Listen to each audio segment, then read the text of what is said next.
Hi.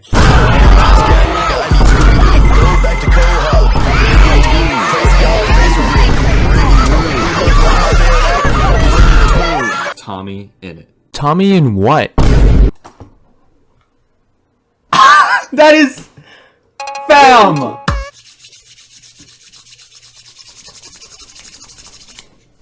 Minecraft has always been a special place in my heart, for as long as I can remember. Probably since I was like elementary, and no matter how long has it been since I've ever seen, I rarely watch modern Minecraft YouTubers, it holds a special place in my heart. It's my favorite game, mainly for its community. But there has been come to my attention, there has been a lot of unfamiliar faces, or familiar faces that I've seen over the last few years that I don't even know. How familiar are you with the Dream SMP? I know some of the names. I know Dream makes music. I listen to it actually, and it's good. I know it's a long saga. My sister's a big fan of it. I'm sorry, she's not a fan. She is heavily invested into the lore and relationship of characters. This guy. I think he's part of it. I heard he is. I think. Well, apparently, this is the best way to get into it. Sure, there's shorter videos that get into it, but I feel like I want to get into, like, a saga. And, yeah, this is going to be quite the saga. Hope it's good. I assume it's good, because otherwise, why would he have a large fan base? Or a very passionate fan base? Growth, friendship, and ruin. Across the life of the Dream SMP, these three truths have shaped the story into one of the most treasured in Minecraft history. So, it's just My Little Pony. Friendship is magic. Today, I will take you on a journey through the early days of the server and tell the story of part 1 of the Dream SMP. Okay. Let's get straight to it.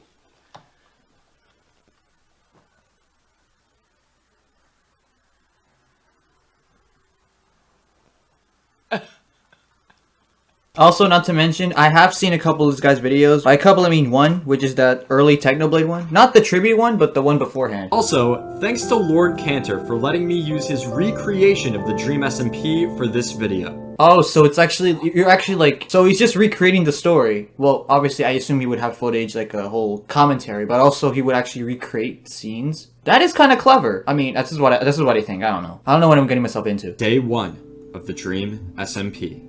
Before Tommy. On April 25th, Dream and George created what has grown into one of the most influential Minecraft servers ever. But to them, it was just a normal survival world. Well, that's what every Minecraft YouTuber does. They think they're doing something average, and then they're like, oh, it's popular. Alright, I'll quickly, before I get into it, because I feel like they're not, like, giving context of people. So this is who I think is in the story. Tommy, Dream, George, Carl, Bad Boy Halo, Skeppy, Sapnap, Schlatt, I think. That's really all. Oh, Technoblade, yeah, Technoblade. Yeah, that's really all. That's probably. Maybe more will come to me later.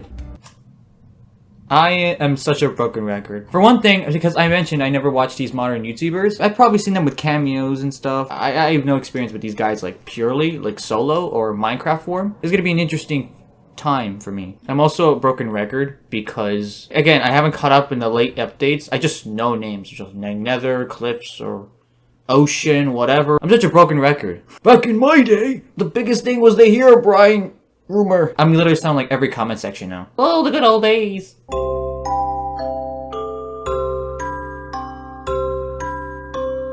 During their first stream, Dream and George intended just to play the game. No speedrunning, no Minecraft manhunt, just plain old survival. After making a portal, Dream and George explored the new biomes and structures added to the game. After a long journey through the Nether, the two decided to head back. Oh. After dying in the Nether, the two journeyed back to gather... They finally were able to find their stuff and escape.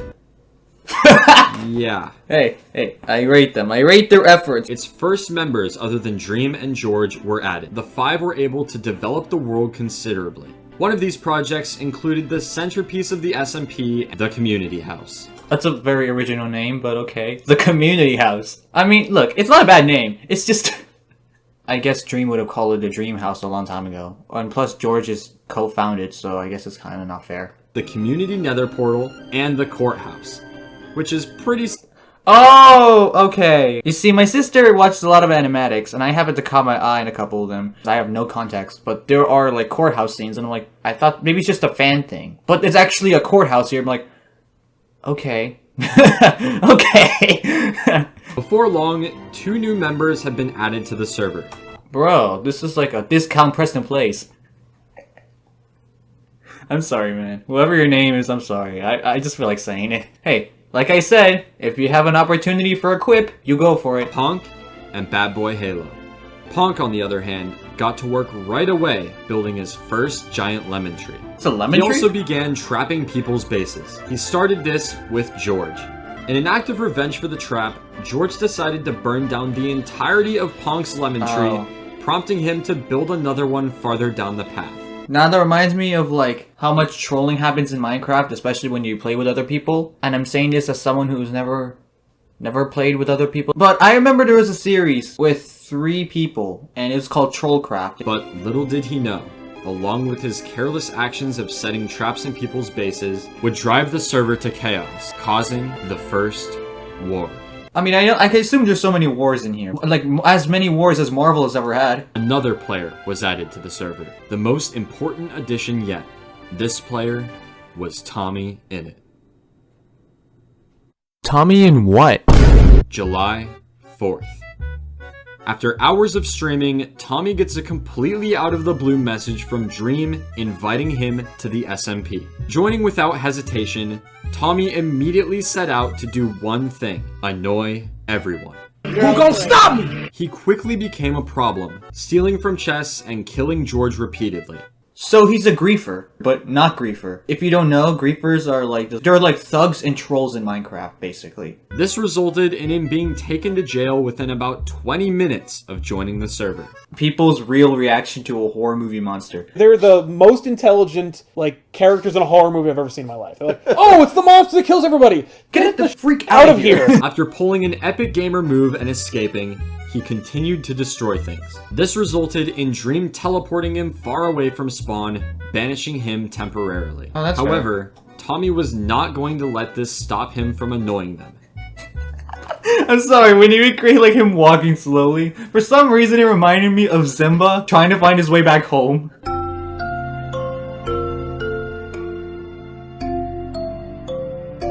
Coming back by dying, Dream kept having to teleport him. This went on for a few minutes before Tommy Innit had become the first player to be banned on the server. Makes sense. One Twitter block later, and Tommy was back. This time, he would follow the rules. Well, for how long? Kinda. For how long? 2 days later, the first war on the Dream SMP began. It all started when Tommy decided to build his house in a hill directly next to Punk's giant lemon tree. Tommy being Tommy, they almost immediately began fighting over land.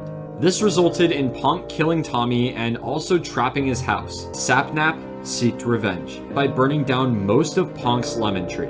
Enraged by his actions, Punk teamed up with its Alyssa to get him back again. They then burned down his entire house. Sapnap knew he had to put an end to this, but he couldn't do it alone. My commentary is off the charts right now. Sapnap was able to get Tommy on his side, and together, they would kill Punk and Alyssa. Until, in the middle of their fight, Dream logged on. Oh boy, the god came on! Hold on. Stop the presses. Everybody relax, calm down, alright? Dream, the creator of the world, and so far the only one to stop Tommy's fits of destruction, had had enough. Please stop this madness. He had created the server to be a place to escape conflict, to work together, to create, and to have fun. And war had no place there. I must kill you all. Ban you all. Watching the server begin to spiral into chaos, Dream decided to step in and stop the fighting. After the chaos of 5 people fighting each other, instead of banning everybody, why don't I just like kill everyone? He quickly discovered he was very undergeared. It was literally 1 against 5. And within seconds, Tommy and Sapnap had killed him as well. Sapnap and Tommy wiped out everyone standing in their way, until something happened that turned the tides of the battle. Dream had stolen Tommy's most prized possessions on the server. Music his disc? music discs. He had a secret mixtape this whole time? No, I got it. He was hiding diss tracks he was working on. Tommy had spent hours finding these discs and was not about to let that time go to waste. Why though? Why would you spend all that? Unless you were told by your viewers to do so? I don't know. Why though? Maybe it's just a fun task, I guess. But wait. I never wonder, how do you find discs in Minecraft? Wow, you're such a fake fan. You're a real Minecraft fan? Where do you find discs? Because Tommy and Sapnap were allies, Sapnap decided to help Tommy steal the discs back from Dream. Dream then joined the call and told Tommy that because he had proven to be untrustworthy, he would not be getting his discs back. And if he decided to start any conflict again, the discs would be burned. Sapnap began looking for where Dream had hidden the discs, and a few minutes later, he found one. Wait, wait, what is this recreation? He swam through the ravine? He found one. One. Running from Dream, who followed close behind, Sapnap passed the disc to Tommy, who then ran to his base, entered his mine, and hid the disc in a ravine. With Dream close behind, Tommy then faked hiding the disc in a completely different part of the ravine, distracting him long enough for Tommy to come up with a plan. The plan that would get his other music disc back from Dream and win him the first battle. So the war is based on discs. They should have just called it the Disc War. But him and Sapnap couldn't do it alone. They needed someone else. And Tommy knew just the guy for the job. What's that character from Animal Crossing? Tubbo and Tommy had been friends since Oh, Tubo! Why didn't I think of that guy? Forgot about him.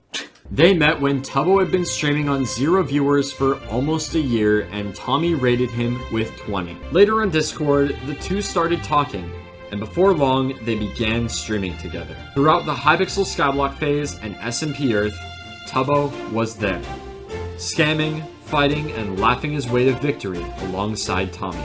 Aww, so it's like his sidekick. So it's like... I'm confused as to the relationship here. I mean, what is he, your ward? No. Tubbo was a wholesome presence in contrast to Tommy and preserved the lightheartedness found in the early days of the server. Oh, that's nice. I won't be surprised if he dies or he's gone permanently. Despite them being nearly opposites, the two unlikely friends fought together during every battle in the early days of the SMP. It was Tommy and Tubbo versus the world. So when Tommy and Sapnap needed some backup, he knew Tubbo would be there. Together, the three of them plotted to take down Dream, take back Tommy's second disc. Tommy's plan was simple. Surround Dream and all three attack him with axes to do the maximum damage possible. Since Tommy knew Dream had the disc in his inventory, this was their only chance of getting it back. You're bringing armor, right? As the fighting began, things were not obviously looking good. After dying, Tommy and Sapnap brought a bed down to the ravine and set their spawn point nearby. The three oh, that's actually smart. then regrouped for one final ambush on Dream. One last time. But he found them first. After Sapnap was killed, it was all up to Tommy and Tubbo to finish the job. Using gravel as a blockade, the two began to chip away at Dream's health. Tommy got a few good hits before falling to Dream, leaving it all up to Tubbo. The wholesome pacifist is the remainder. As Dream was retreating to heal, Tubbo chased him down, managing to kill him. They had done it.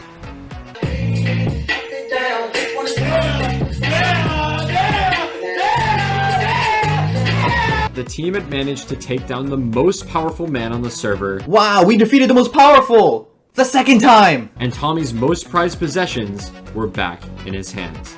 Tommy decided it would be best to hide the discs in a chest off camera so Dream couldn't steal them when he was offline. That makes sense. Why would you have a hiding place if you're a streamer? In a Minecraft server? Sure, Tommy had won the battle, but the war was far from over. And the lines continue to be cheesy. Tubbo was not the only new member to be added. 3 more of their friends, Purpled, Fundy, and Puns, were whitelisted. Wait. I'm sorry.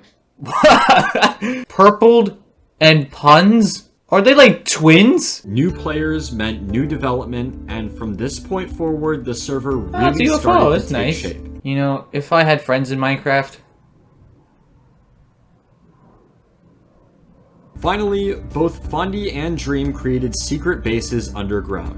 I assume this sign was just part of the recreation and not actually part of the server. Batman will never be able to find me in my hideout. Oh my god! How did you find it? There's a big giant sign that says Scarecrow's secret lair, like right outside the door. So that's how I found you. You should really be more careful next time. Just my advice. On July 10th, one day after his previous battle with Dream, Tommy logged on to the SMP, only to see that Dream had torn apart all of the land surrounding his base looking for the discs, and he found them. He was able to do this because when Tommy was hiding the discs off camera, he left his game sounds on. This allowed Dream to get an idea of where he had hidden them based on analyzing when he took fall damage and what blocks he mined before placing the chest.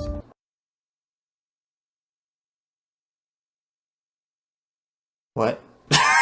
Wait a second. Here's the thing about these discs. Are you ever gonna use them? Sneak out of the primal area and put it on another biome. Way deep. Why can you do that? Whatever. When Tubbo pointed out that the only thing Tommy had of value was his netherite chestplate. After their genius idea of setting an ultimatum was shut down by Dream walking out of the building. Is it a mod or real?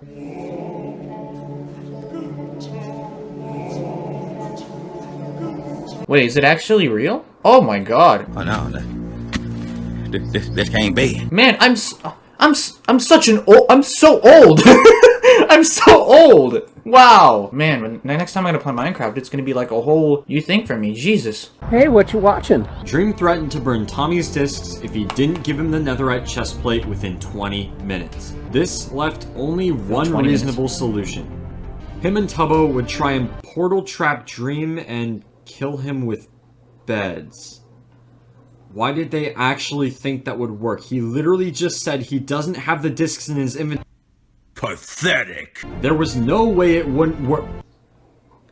Oh, okay. Hey, dang kids, thinking they're so smart. Knowing Dream knew their plan, Tommy and Tubbo were sure he had trapped the portal on the other side. Lucky for Tommy, he had ender pearls and was able to escape. Okay, that's... Tubbo, on the other hand, was slain by Dream, and somehow Tommy died as well. Their plan was not going too well. They had already both died and had made no more progress towards recovering the discs. Boy, you don't look so sad. You literally brought this upon yourself. They then met peacefully with Dream, who decided to give Tommy one last chance to trade his chestplate for the discs. This time, Tommy's plan was different. It was literally the exact same plan. After yet another failed... Bam. Tommy is as stubborn as the Avengers. At least the Avengers were smart. Dream, after taking out both Tommy and Tubbo multiple times, was feeling very confident. Because of this, he decided it would be funny to taunt them by playing the disc. But Tommy and Tubbo were ready. After playing it again higher up so they couldn't steal it, Dream began to build a blockade next to the jukebox. But Tubbo managed to slip through, ejecting the disc from the jukebox and taking it. Yeah, that makes sense. Why would you tell them that you're gonna taunt them by playing it? Why did you just do the thing and then play it? He ran for his life. But eventually Dream killed both of them and took it back again. But Tommy, they had a glimpse at freedom. I'm sorry. It's just a bunch of discs. I know you spent a lot of time for it. You can either give up... Oh, I just realized what... Oh, I just realized. Fighting continued, but ultimately led nowhere. And so, Tommy and Tubbo decided to take the trade. Okay, actually the trade-up was kind of hard. You really need to do it at the same time. If you time it right, and you have the right space for it. Tommy thought back to the days of Skyblock. He was the king of scamming. Surely there was a way to beat Dream. Take back the discs while keeping his chestplate as well. Why though? Oh wait, Tommy is a troll, obviously. Then, he remembered Tubbo, who had been by his side the entire time. They both knew exactly what to do. As Dream... Why are you nodding? You're obviously forming a plan. As Dream dropped the discs, and Tommy dropped the chestplate, Tubbo made a break for the discs. By the time Dream realized what was happening, it was too late. Tubbo had grabbed both of the discs and logged out. It was a race for the chestplate. But Tommy won, managing to disconnect after picking it up. That is Fam! Shut my mouth. Wow. Wow, I've never thought of that. What you obviously could store. All that was left was Dream. Alone in the ruins of a battle he'd thought he'd won. With nothing. Well, there's peace now. There's silence. You can just roam free now. Get George back or something. I don't know what happened to George. Or so they thought. Unbeknownst to Tommy and Tubbo, Dream had not dropped the real discs. The ones he traded were fakes. Wow! Now I'm thinking, oh, that does make sense as well. Why would you just give him up like that? That's hilarious. It went to double to quadruple troll. Wow, this is just trolling to like a level I have never thought of before. The finale of the Disc Saga took place the next day. After conflict arose between Fundy, Purpled, and Tubbo, they decided to settle their affairs in the socializing club. During their conversation, Tommy burst through the door asking for Tubbo's help to finish the war, but war would have to wait. As in the socializing club, there are no weapons and no fighting allowed for any reason. I won't be surprised if there's gonna come a point in the socializing club where everybody fights each other, either with weapons or fists. Tommy and Tubbo moved forward with their plan to find the discs. And Tommy knew exactly how they would do it. It's the exact same plan. He believed that the discs were hidden in Dream's secret base, but he had no idea where it was. So with Tubbo's help, Tommy would use an exploit to see through walls and find it. Wait a minute. The plan worked, and within minutes, they had broken into the base. But once again, this wouldn't be the end. The discs weren't there. Of course! At this point, Dream is like Batman. He's like 3 steps ahead of you. They were out of luck until Dream logged on to the server. Dun dun dun! They once again agreed to trade the netherite chestplate for the discs. What's the point of trading after what happened? This time, there was no scamming. And just like that, the music discs were back in the hands of Tommy. Together, Tommy and Tubbo had won the war. At what cost? Look, I'm probably missing something, but who won? They got the discs, he got the chestplate. There was no real loss on either side. Maybe Dream did lose because there was no peace and Tommy continues to be a troll. That kind of makes sense, I guess. And to celebrate, the two sat on a bench near Tommy's house and listened to one of the discs. Your girlfriend wants to be mine. She calls me all the time to let her know I'm on her mind. Overlooking the land, they thought about what they'd accomplished, until a sudden realization. It's fake, it's fake. They had gotten the discs before, but it didn't matter. Anyone could take them at any time. There was only one safe place on the entire server that left no chance of anyone stealing the discs. An ender chest. Oh! Turn around and die. Turn around and die. Why didn't you think that sooner? Why didn't anyone? What? Well, why didn't I? As far as they knew, no ender chests had been made yet. They would need 8 obsidian, 1 blaze powder, and 1 ender pearl. They started by asking around for blaze rods. They went to talk to Puns. Oh, despite having his lawn griefed by the build battle the day before, and Tommy. Oh, whoa. What was that MLG thing? Despite having his lawn griefed by the build battle the day before. Okay, no wonder why these people are popular Minecrafters. Jesus Christ. Okay. They're so smart, you forgot about the ender chest. Tommy, stealing some golden apples, agreed to supply them with a blaze rod and an ender pearl in exchange for an apple. An apple? Okay. Got the apple and began making his way to Puns. Dream began to attack. Upon hearing their plans to seal the discs away in an ender chest, Dream knew if he wanted to stay in control, he had to stop them. Instead of banning everybody, why don't I just, kill everyone? Tommy quickly traded for the blaze rod and pearl, immediately running away as Dream began his pursuit. Dream is no stranger to chases, and Tommy knew he was living on borrowed time. Well, he's literally been known for his manhunts. Still needing 8 obsidian to craft the chest, Tommy had an idea. If Tubbo could distract Dream for just a minute or two, Tommy could rush over to the community nether portal and break enough obsidian to craft the chest. Well, it's obsidian. Let's see how long it lasts. As Tommy made his way to the portal and began mining, Tubbo followed Dream, telling Tommy exactly where they were. 1, 2, 3. Tommy had almost gotten half the obsidian they needed when Dream started shooting at him from a nearby watchtower. Barely alive with 1 heart, just a single arrow could end the dream of securing the disc. Jesus. Oh. Tubbo made his way to Tommy, covering him and supplying food. 4, 5. Dream made his way to the portal, Tubbo only managing to stall a few This is kind of epic. The two ran, taking refuge in the community house and blocking off the doors. Tubbo stayed on the ground floor, sacrificing his life and buying Tommy just enough time to escape from the roof. Bro, I couldn't imagine watching this on stream. It would be so nerve-wracking. I know what it's like when it's just like in the moment PvP. I know what it's like to watch those videos. It's just like, who's gonna win? Will you finally win? Are you still gonna maintain your streak? 6, 7. They were so close. You're like, you're so invested in the battle. Freedom was a green man and a single piece of obsidian. A green man. Dream chased Tommy. He couldn't do it, but he didn't have to do anything. Tubbo. Yeah, circle Tubbo everything. remembered he had a piece of obsidian at his house and ran there immediately. Now,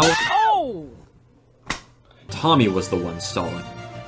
As Tubbo grabbed the obsidian, he went out back and saw Tommy loop around towards the back of his house. Tubbo then dropped the obsidian, as well as some food, and stalled Dream just long enough for Tommy to craft the ender chest and lock away the discs for good.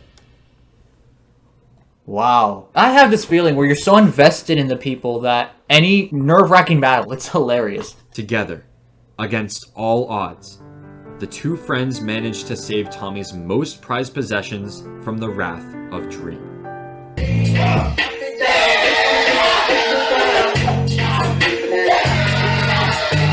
With this, the Disc Saga was over. With the end of the first major war, it seemed everyone needed a break from the chaos. But soon, a new player would be added to the SMP. Oh god. A player that would completely change the nature of the server.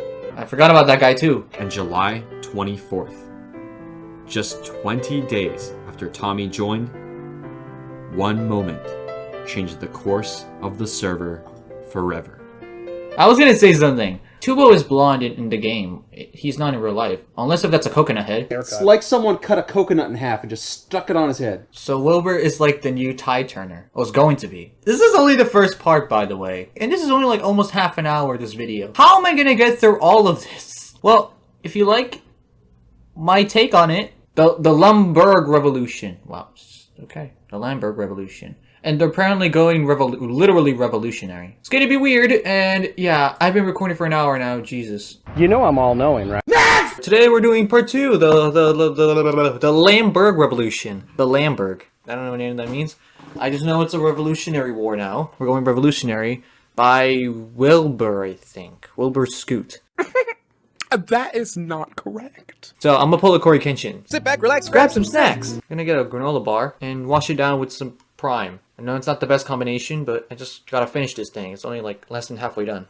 With all that being said, here you go. So please, lightning, thunder, do not ruin this for me. Following the events of the first war in the Dream SMP, the tension between Dream and Tommy and Tubbo did not go away. Of course it didn't. Otherwise, the Dream SMP would have ended. Tommy and Tubbo were not exactly friends with the most powerful man on the server, but they couldn't fight back. They didn't have the resources, the people, or the will to start another battle until a new player joined, who would change everything. Bro, why are you looking like a high school jock? This fall-themed looking jock? Today, I will tell a story of independence, a story of a people who rose up against tyranny. Oh, wait, are we rebelling against the LGBTQ? A story of revolution. The revolution has begun.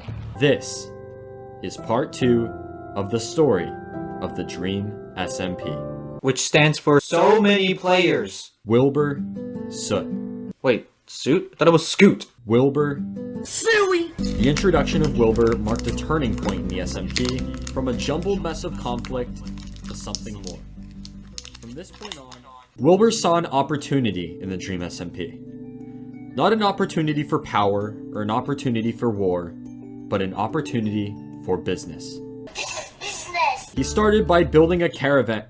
Kamar van? Oh, so it's Caravan. No, it's Kamar Vane. The base of operations for his business. He went to recruit his first business partner, Tommy, in it. He then explained his master plan for their business. After tricking the rest of the SMP members into giving up all of their blaze rods and brewing stands, Tommy and Wilbur would be able to produce all of the potions on the server, profiting from the newfound rarity of these potions. Oh, we lit! They began sweeping the server, convincing players to give up their brewing stands and blaze rods. They started with Tubbo, aka his coconut head sidekick. It's like someone cut a coconut in half and just stuck it on his head. Trusted Tommy and Wilbur fell victim to the scam, giving his brewing stands and water breathing potions. Not everyone was convinced. One man saw right through their plan, Sapnap. Oh boy! That's my boy! Tubbo attempted to give up a stack of blaze rods to the new business partners.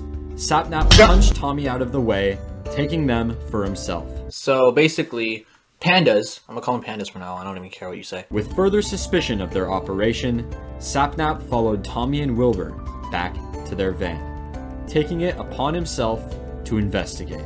So when did like people become like police force? Like it's a police investigator. He's the sheriff basically now. And it only took him a few seconds to enter the back of the truck and find their brewing stands, thus exposing their plans of scamming the server into giving up all of their potion making supplies. With their backs against the wall, the duo attempted to enlist the help of Fundy. Their plan to get Fundy on their side was to frame Sapnap as the bad guy.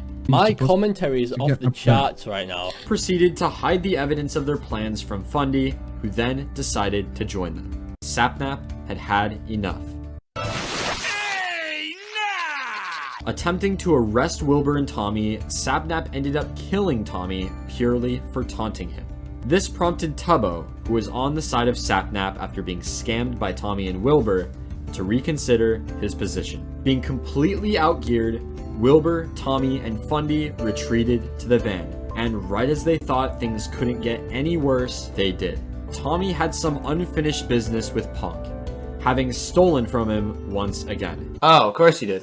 Things were not looking good for the new business, and if the team wanted a chance to escape, they had to think of something fast. Or just put everything in the chest and hide on the ground. Well, it is a van. I don't know if it actually has like a layer of... Oh, I can see you! And quickly, a plan began to form. Here's how you make plans in Minecraft.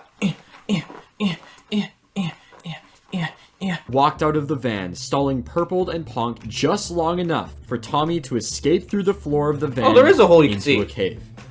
Shortly after, the two noticed and began to pursue him. Logical Wilbur, move. confronted only by Tubbo, logged out of the game to buy some more time. Lastly, Fundy stayed in the caravan, along with Tubbo and Eric. Why won't everybody log out the server then? That would easily solve problems. The guards stood, awaiting Wilbur to rejoin. Meanwhile, the pursuit of Tommy continued. The police, they are after me! And before long, they had found him. Surrounded, Tommy surrendered, being escorted to jail on half a heart. With the news of Tommy being captured, Tubbo began escorting Fundy to jail as well, but in a surprising turn of events, Eric betrayed the other guards, choosing to help the enemy instead.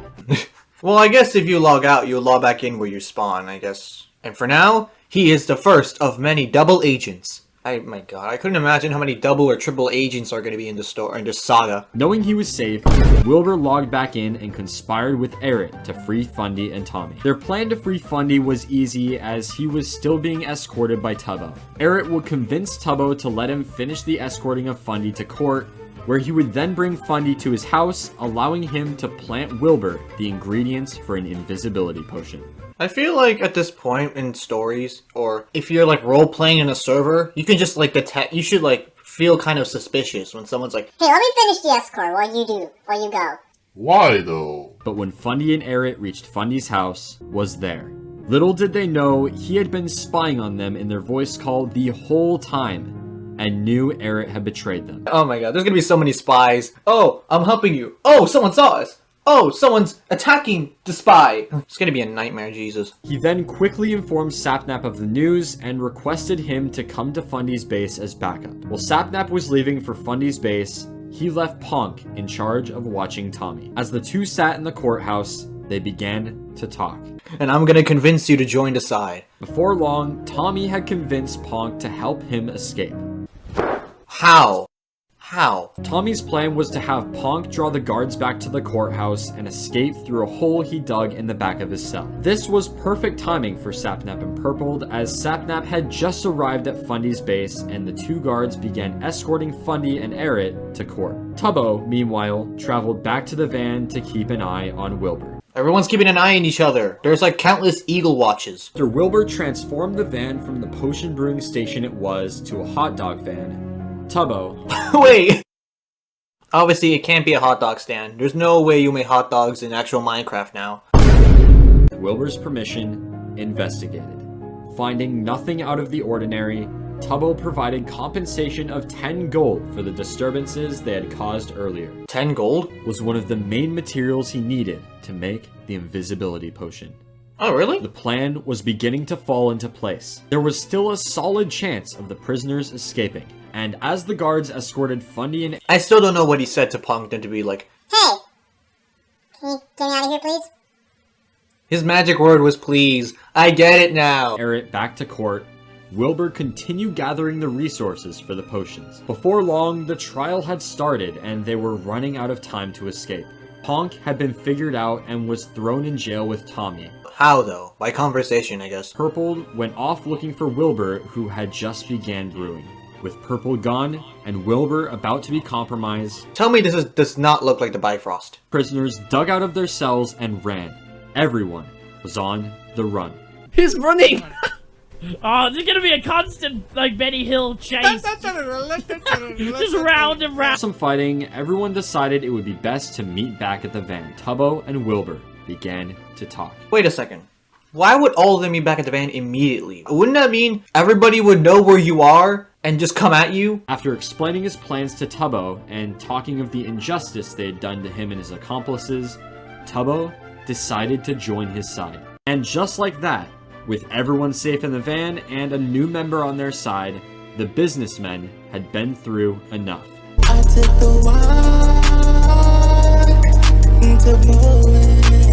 They knew that the next time they logged on, they had to fight back.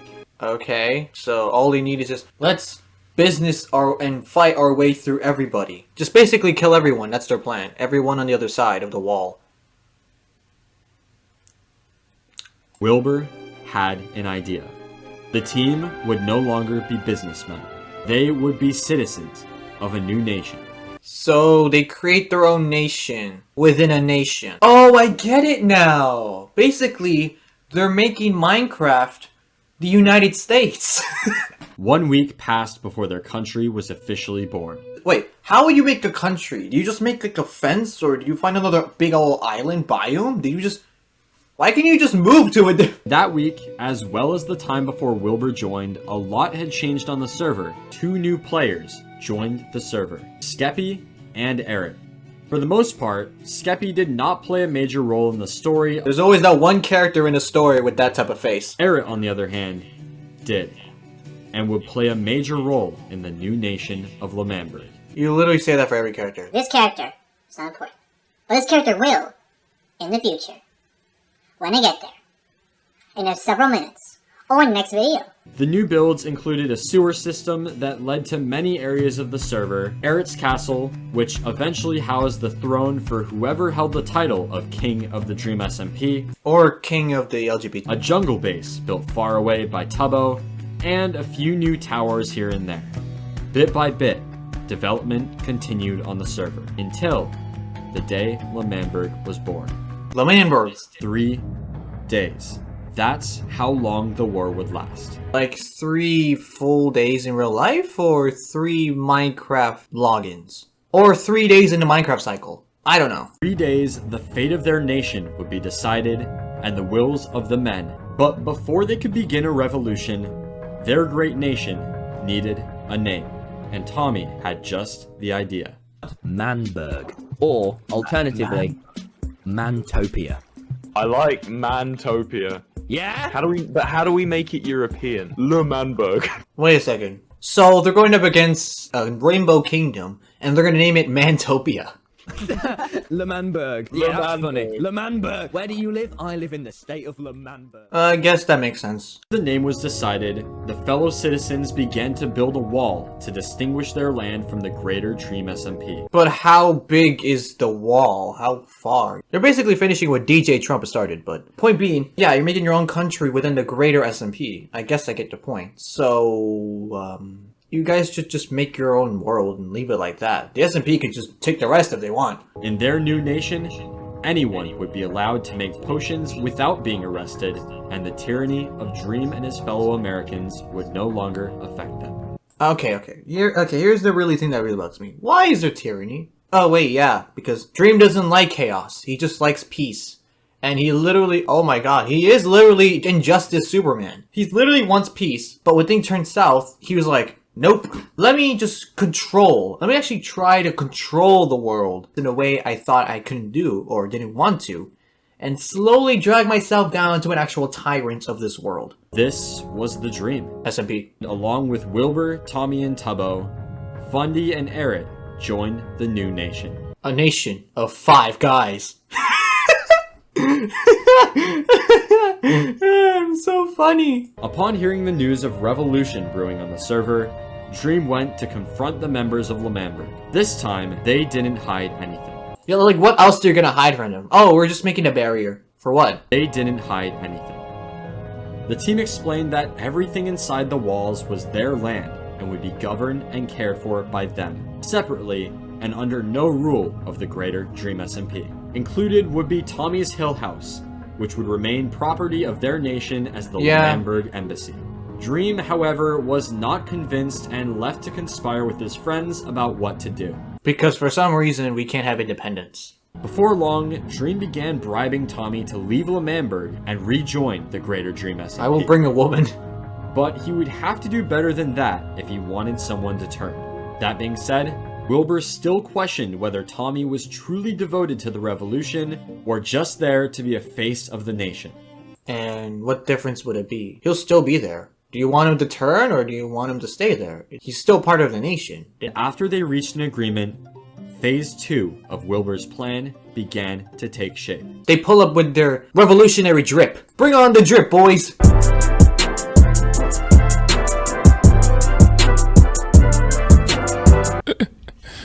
Sensational. Tommy noticed something out of place. Oh. After alerting the rest of the squad about what was happening, Tommy saw It's Alyssa walking away from the fire. As the team chased her down, she logged out to escape death. The team camped where she disconnected. Oh. Wilbur convinced Tommy to take off his armor and use his words, as he would not let their new nation of Lamamberg become the very thing he sought to destroy. Okay. Upon Alyssa rejoining, she began to run and Tommy killed her anyway.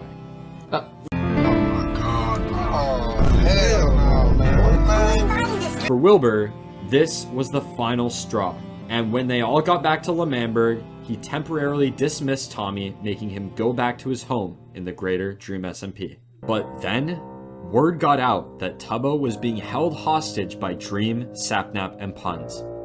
Pause on that, but still. Oh. Tommy knew if there was any time to regain Wilbur's trust, it was now. By saving Tubbo, he could finally be the hero for Lamamberg he had always wanted to be. But they took him hostage as well. Well, mission failed. We'll get him next time. Tubbo revealed that he had invisibility potions. Dream and Sapnap decided they could not risk them escaping with their stuff and killed both of them. With this, Wilbur knew it was time. Phase to 3. make the revolution official, to free themselves of the tyranny and the aggression of the greater Dream SMP, and to officially declare their independence. So they literally make one? They literally make one? Did you have entire essays? Wait, hold on. I actually have like a small book version of the actual thing. I literally have this on my desk, the little mini. They literally, like, 39 pages. They can just fill all this in. The declaration. Where is the declaration? Page 34. It's literally like a few pages. So yeah, it's like a small version. Independence. Wilbur Soot, the leader of the great nation of L'Manberg, had drafted their Declaration of Independence. Like, Dream is not gonna see that and be like, burn it. Forever, the nation of the Dream SMP have cast great sins upon our great land of the Hata Dog Van. Hata Dog Van. Goofy off. They have robbed us, imprisoned us, threatened us, killed many of our men. This time of tyranny ends with us. The L'Manberg SMP. Could you just done that? The nation which shall be henceforth known as L'Manberg is separate, emancipated, and independent from the nation of Dream SMP. Small old country, bro. The union of the masters of men. Together, we are one. When in the course of human events, it becomes necessary for one to dissolve the bonds which bind us, disregarding of this truth is nothing short. Is he actually reading the Declaration of Independence? We hold these truths to be self-evident, that all men are created equal. And women, and children, and animals. The right of the people exists above the right of the king, the right of the government, and the right of the economy. From the Hata Dog Van, we shall prevail. Literally reading it. Life, liberty, and the pursuit of victory. Happiness. Oh, never mind then. These words were what held the nation together, a vow of brotherhood that would only end in independence or death. So it's kind of also like tyranny. If you make rules that are rules, you die. But if you're freedom... I don't know what to feel anymore. With the framing of the book, the nation of L'Manberg showed itself as a force to be reckoned with.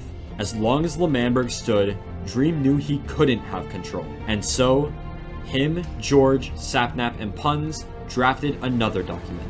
They'd be like, don't bother us. Dreams be like, you imbecile! This is my server! The Declaration of War. Well, the war is gonna start at some point. It later took 3 days. With the reality of war beginning to set in, both sides began to prepare. Off-stream, Tubbo had gathered potions to aid them in the coming battles. I guess the L'Manberg should win because they have potions. Unless Dream can steal them. Meanwhile, Dream had burned down Tubbo's house. Because Dream was offline, Tommy and Tubbo used this time to attempt to convince the members of the Dream SMP Guard that they were on the wrong side. They began this by tempting Puns with a meaningless title, hoping he'd get excited and betray his friends. Next, Tommy had an idea to tempt Dream. If Dream refrained from attacking them, he would give up one of the discs. Ah, sacrifice. The stakes are higher now. Tommy's most prized possessions on the SMP, and the result of a hard-fought war would be put on the line for independence. See, bro? It's just a disc. As Tommy and Tubbo were leaving Dream's base, their entire army logged on at once. Tubbo was gunned down by Dream as Tommy fled to the sewers. All of the potions that Tubbo gathered were lost upon his death, being burned by Dream. Soon, everyone joined the call and reality began to set in. All Tommy and Tubbo could do was stall them and hope for the best. As Tommy arrived at his house to speak with Dream and his army, he found the entire property laced with TNT. Bruh. As a final effort, Tommy attempted to convince Dream he was in the wrong, but he would have none of it. Of course he doesn't. You know how far gone he's down? He's down bad now. The line had already been crossed. Damage had been done and doom was imminent. Dream and his men gave Tommy and the rest of L'Manberg 1 day to surrender, or everything they owned would be destroyed. Do you really think they're just gonna be like, oh yeah, sure. And so, as Wilbur received the news, the true preparation for the final battle began. Tommy and Wilbur and the rest of L'Manchild Bird, we are at war. Do you know what we have that they don't have? We have camaraderie. We have a righteous cause. We have friendship. We'll hold hands and Care Bear stare this. If you all join hands and Care Bear stare this problem, we can defeat the darkness. Yeah. Area to defend. There is no mercy. We have burnt down Tubbo's house. We have planted TNT cannons around your land. We have cobblestone walled the outside, and we have shot one warning shot inside your walls. Who gonna stop me? No matter what happens, no matter even if he destroys the very hot dog van that we live out of, until the day we... I just realized it is a burning hot dog. that is when L'Manberg has fallen. We have no mercy! No mercy for you! Do you know what he's driven by? Greed. Do you understand? We will come. Do I even have to say it? I'll say it. Pause. We will burn down your houses. He can destroy the walls. We will kill everything inside your walls. He can slaughter our friends, our What family. is this back and forth? We will take back the land that is rightfully ours. Well, it's your server. You can just make a new one. Or they can make a new one. Till the day we stop breathing, the minute we let go of that dream, that's when he has won. Men, are you gonna let go of that dream? I want to see white flags! White flags outside your base by tomorrow at dawn, or you are dead! Are you a white supremacist? It's a joke. And as Dream and his army looked to the skies of L'Manberg, no flags flew. Before Wilbur logged on, Tommy and Tubbo were attacked. After losing a few useless items, they retreated to L'Manberg where they waited for the official start of the war. I love what the Dream is like, Let's just go on, no matter who's there. Just fight everyone. and the ones who are with freedom, with no rules, they were like, Wait, the war hasn't started yet! With Dream and his men camping the cobblestone wall they had built around part of L'Manberg, the revolutionaries retreated to the van and began to create a plan of action. just make invisibility potions. Oh wait, then again, you would have squiggly effects running around you. Wilbur emphasized the importance of the element of surprise. Yeah, like, all you need to do is get invisible, find some place, in like a tree or something, throw countless poisons at them, and that's all you really need. Their team was completely outgeared by And then Dream's finish the army. job. While they discussed their plan, Dream and his men spread to each wall, surrounding them. And as the two sides regrouped, they prepared for the Battle of the Ages. The war for independence, and most of all, the war of the Ages. Wilbur decided that it would be a greater benefit for the group if he watched the battle from above. This meant the one leading them into battle would be Tommy. Once the battle began, there would be no rest until someone had won. Let the war begin. The battle began on Tommy's front lawn. Dream and his men held Tommy's power tower while the L'Manberg army stood in the grass. As the enemies stared each other down, they both waited for the first move to be made. Then, a shot was fired by Dream. Of course he would do the first one. But it was nowhere close to the opposition. Confused, everyone thought he missed. But he didn't. Damn! This was the first trap of the war and managed to take out the first Funny. trap. Immediately, the L'Manberg army retreated inside Tommy's house as arrows began to rain down from above. Totally undergeared, Tommy crafted a bow and missed the only shot he had. That was less than a minute since the first shot was fired, and they were already backed into a corner. As Tommy began to retreat, Wilbur pulled everyone back. Placing half slabs on the windows, the men began returning fire. Yeah, people can do that. It didn't take long for them to realize. Actually, I haven't seen people do that yet. That's kind of interesting. That their shots weren't doing much.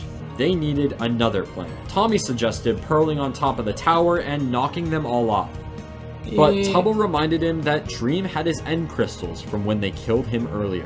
Fundy, however, had a better idea. Using an invisibility potion, he would sneak up the tower, knocking all of them off and escaping unseen. That's all you need to do. Get up there, get a lot of poison potions, throw it at them. If they have a little knockback, if they don't knock back off completely, just stab them all. Just hit them off. But as everyone walked outside to draw fire away from Fundy, they realized the arrows had stopped being fired, and Dream's army was falling back to Ponk's tower. In an attempt to effectively counter their enemies, they're demeasuring towers or heights. The L'Manberg army traveled to the nearby Punz's tower. They're literally comparing size like that. Why is this like Sauron from Lord of the Rings or something? This tower stood at nearly the same height as Ponk's tower and would allow for the fire to continue. But Dream's army didn't climb the tower. This meant that when Tommy and Tubbo reached the top and began firing down, the Dream SMP army could not shoot high enough to hit them. They were completely safe. I have the high ground! Because of this, as well as fire from the rest of the L'Manberg army down below, Dream ordered his men to retreat once again. This was huge. Somehow, completely outgeared, L'Manberg was driving Dream's army out of their own land. I don't know about that, buddy. And with this victory, Eric convinced the rest of the group to join him in L'Manberg, for he had been grinding for a secret weapon. What if there's some people behind him? I'm just waiting for the inevitable trap. Something that would turn the tides of the war and secure victory. A surprise attack. But something was off. As the group moved closer and closer to the final control room, I deactivated your trap. Became more and more confused until they were all there, gathered around a single wooden button. Tommy could not handle the suspense and pressed the button. Of course. The room fell silent. Then it blew up the whole map, or the other side, or the other tower. The unthinkable happened. There's nothing in the chest. Oh my god, it's a surprise.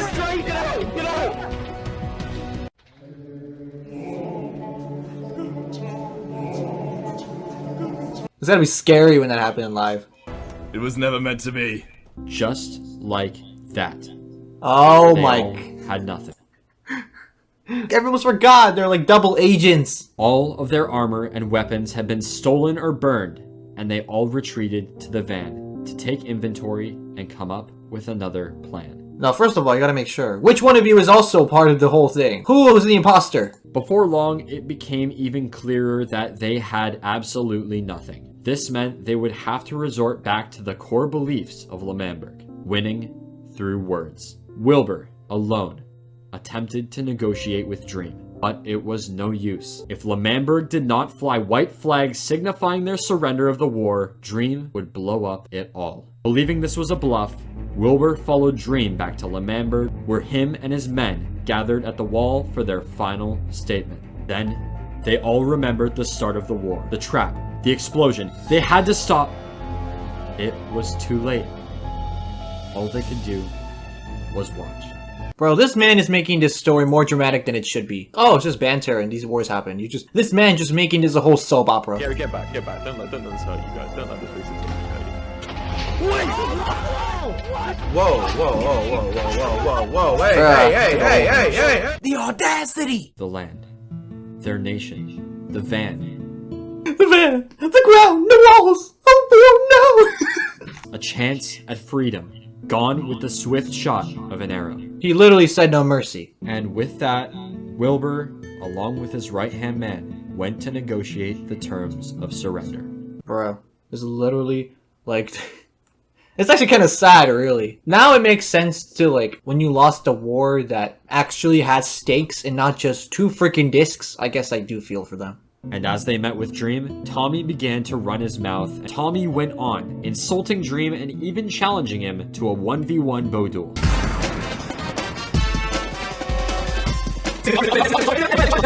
Well, that's something Tommy would do. He's like a kid. But then, something happened that was expected by absolutely no one. Dream was interested in the duel. And so, a civilized discussion began, and within minutes, a final duel was in place. You better kill yourself first, Tommy, because you only have 1 heart left. The rules were simple. Both Tommy and Dream would line up on half a heart. I thought he was behind him face front. Rules are simple. Don't drop the soap. After taking 10 paces each, the two would turn around and fire bow shots at each other. Oh, just arrows. The first person to land a shot would win the duel. Oh, well, the example you showed was Tommy winning, so I guess it's most likely Dream would win. But if Dream won, not only would L'Manberg lose its independence for good, but Tommy would have to give Dream Mellow High. Well, if Dream did win, there will be another revolution. There's always, like, something to rise up. It doesn't matter what dystopian world or tyrannical or apocalyptic world you live in. There's always going to be some sort of resistance anyway. One of the 2 discs he won back from Dream in the first war.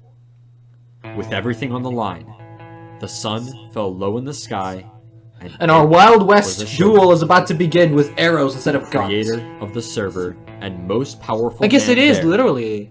Versus Tommy, the scrappy 16-year-old with a dream of freedom. The Clint Eastwood style. They took their positions. Wilbur stood in the center and would be counting off their 10 paces. How do you count out paces if there's like distance? Depends how you move. You're just like up, up, up, up, up. L'Manberg was now in the hands of Tommy. All his friends could do was watch and pray. I pray to Minecraft gods. I pray God Irene. If you know, you know. May Irene help us in this. 1, 2, 3, 4, 5, 6, 7, 8, 9. The world stood still. Bro, this man is making this more dramatic than it should be. It's like hilarious. And then 10 paces fire. Bruh.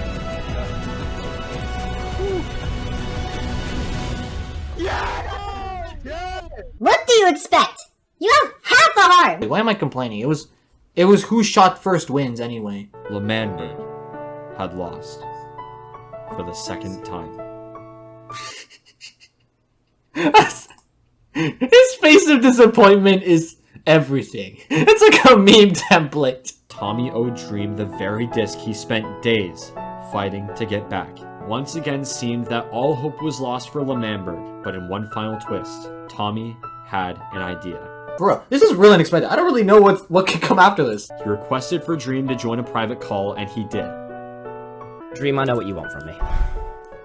I'll give you both of the discs if you let us have our independence. Both of them. It's just discs, bro. It's just discs. You'll be fine. You can find more. Wait. That is a very, very interesting deal. Okay, first off, Tommy, they're discs. You'll be fine. And Dream, really? That's all it will take? What? I hate both of you. That is very selfless of you. Those are your discs. For the Manberg, you know? For Wilbur, for Tubbo.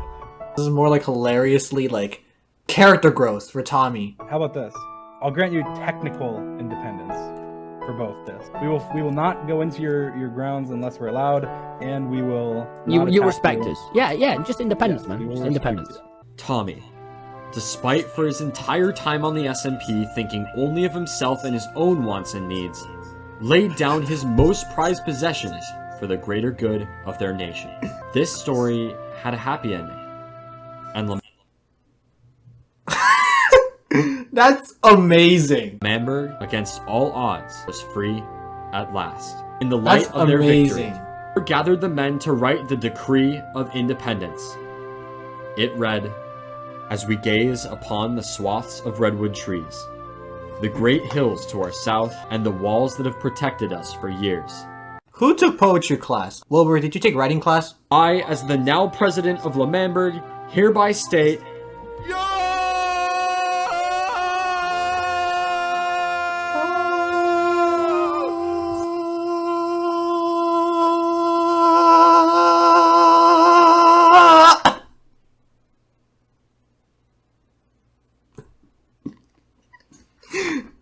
I'm weird. Suck it, green boy! Okay, yeah. life, liberty, and the pursuit of freedom. Happiness. As the sun set on their new nation, there, they played a different disc to celebrate their independence. I wish I knew. I wish I knew you. Nope. With the L'Manberg War ending, the server once again entered a time of peace. Over the next month, many small skirmishes happened, new developments occurred, and new players joined. Where was Skeppy the whole time? What did George do? But the next true development in their story would arise in early September. With Wilbur being the self-elected president of L'Manberg, many of the new players, upon hearing this, titled him a dictator. That's my boy! What resulted from these accusations sparked a new era in the storyline, a different kind of war. You added the Indian submarine! This was the first annual L'Manberg election. Is he? Oh my god! What are you doing, bruh? Alright. That was great, actually. I feel like, now that I've seen this in the past one, it's probably gonna get better from here. It's like, doesn't work. Heck, it works! It has a lot of plot holes, but it works. Well, cheers to the L'Manberg. This is gonna be an amazing video to edit. It's literally 1 hour and literally an hour and 15 minutes. Yay! Oh yeah, because this video is 36 minutes. Wait till the next one. It's like an hour. What is the next one, by the way? The Reign of Manberg, and actually has Technoblade. And Schlatt. Well, buddy, time for your time to shine. Next time. Why doesn't want? This is business. This is my